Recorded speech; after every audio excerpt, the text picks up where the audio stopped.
Right, it's here. It's time to talk about Proof. I'll be splitting this video into two parts. One, the actual review, and then two, the importance of Proof to BTS's future. The script and what this video was intended to be has been changed many times, especially regarding what's happened since the Festa dinner video. All you need to know is that I'm really excited to talk about this and what the future holds. But first, the review of Proof.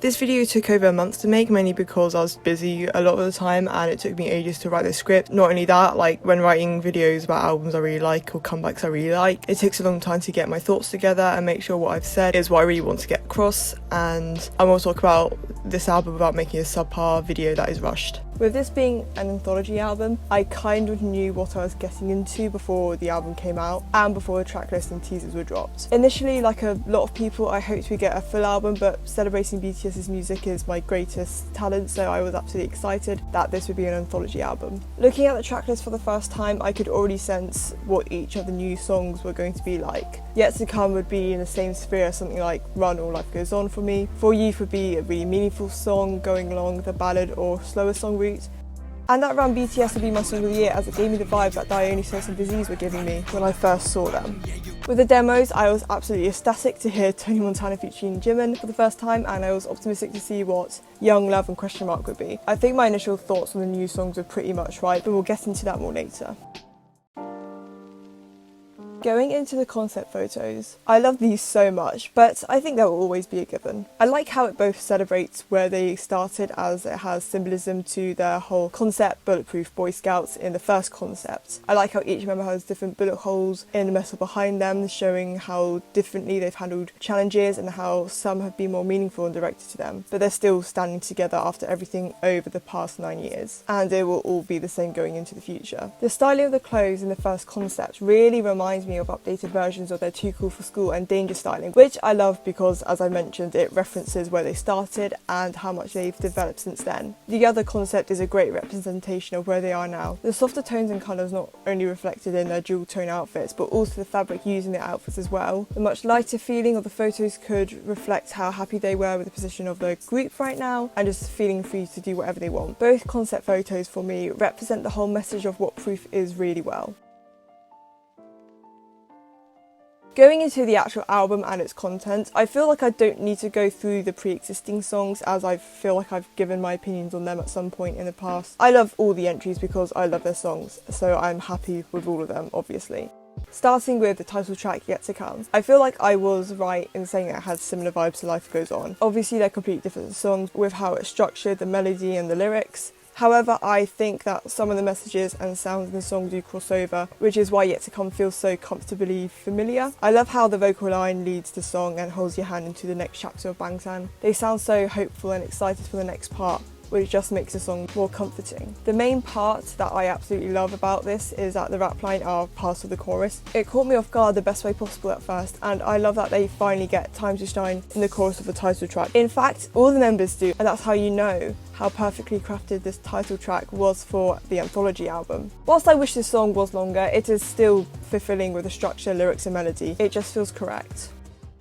Where do I even start with Run BTS? I think it's no secret that this is my favourite song released so far this year, and the fact that I knew this as soon as I saw the song title and got the feeling that it would be my song of the year, it makes it 10 times sweeter knowing that I was far from disappointed. It uses a mix of genres that I love and works them together in a way that works so well and doesn't feel messy. It's a very fast-paced song. From the start it's high energy and it stays at a high energy throughout. With songs like that, which also has a lot of moving parts because of the sound and structure, it's easy for the final product to be clunky and not make sense. But when you put it in the hands of experienced artists such as BTS, they know what they're doing and they can easily handle it.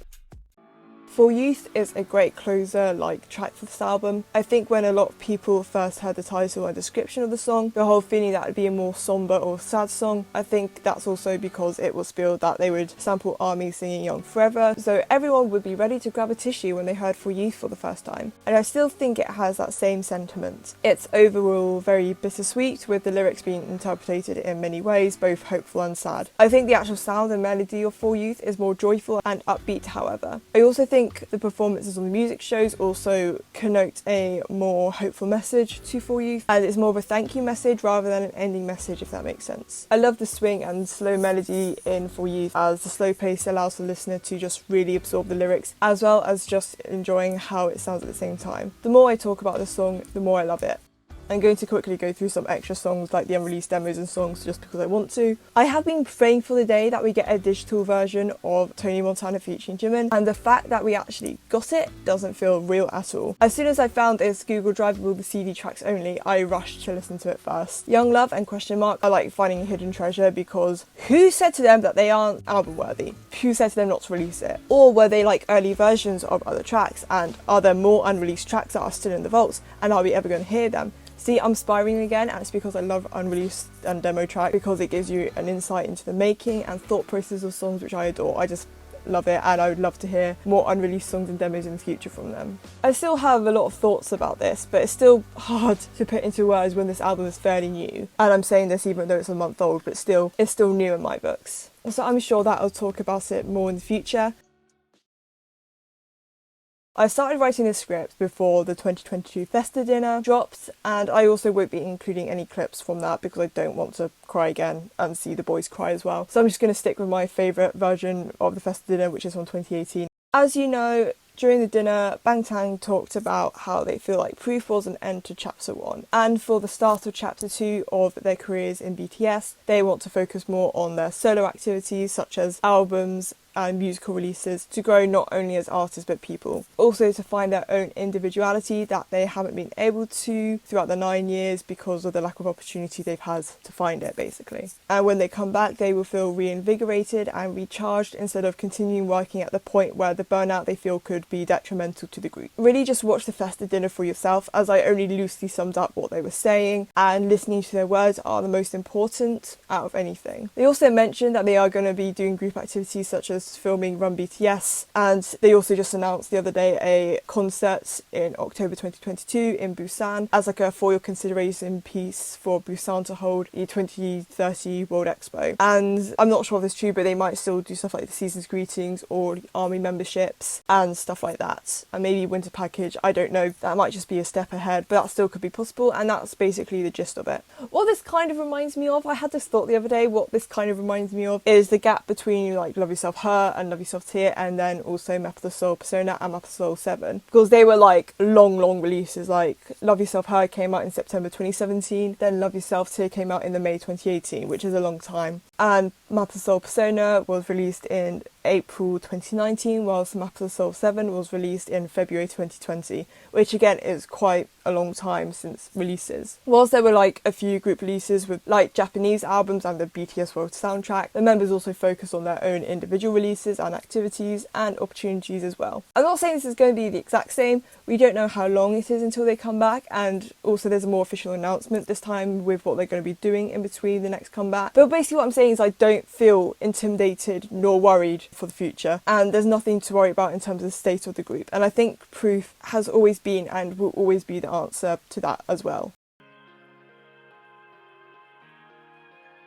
So to the main point and conclusion of this video, if it even is a conclusion. Why is Proof so important? And when I mean important, I mean why is it important and meaningful to BTS mostly? Proof being an anthology album and a celebration of BTS's discography is a perfect way to end chapter 1 of their journey so far. It's a look back to a large section of their previous works, mainly their title tracks, a look forward to the future of the group and how excited we should be, but it's also a pause to look at where they are now, holding their breath and and just feeling the moment and asking, was it honestly the best? Yet to Come holds those sentiments together, whilst Run BTS and For Youth celebrate the best part about this journey so far. BTS themselves, what they've created, and ARMY, the people who support them the most and the people who will continue supporting them in the future. The demos and the unreleased tracks show the foundations and the hard work they've put in to get here, which is just the cherry on top to this anthology album. I think BTS really needed this album to help them figure out what they want to do next, as well as a great ending piece to this phase in their career. I think they probably had this idea in mind for a long time because, as we know, they were originally going to do this after Map of the Soul 7, but obviously with the Panoramic hitting, they couldn't do that because obviously they wanted to go on their massive Map of the Soul tour and then do what they are doing now after that. So they've had this in mind for a while, and as a massive fan of them, I couldn't feel more proud and more honoured to share this moment with them. I'm excited for what their next year holds. As I'm recording this, Hobie's album is coming out this week, and from what we've already heard with the release of More and the concept photos, I'm beyond excited for Jack in the Box. Please support his work if you can, as well as all the rest of the solo releases by the other members. I might be starting a project soon. When I mean soon, I mean if I get the time. Inspired by the series by Mike the Snare on his YouTube channel called Deep Discography Dive. Please check those videos out, and I really would like to make something similar where I make a series going to the different eras of BTS and talk about all their music releases up to Proof. I'm still deciding if I'm going to do it or not, so don't expect it to come up soon, but I feel like with the release of Proof, it does feel like the perfect time to start doing something like that, and this has been something I've always wanted to do, so this is kind of like the kick that I need to start doing something about it. So subscribe if you'd like to see that, and follow anyways for more content in the future. I'll see you all very soon.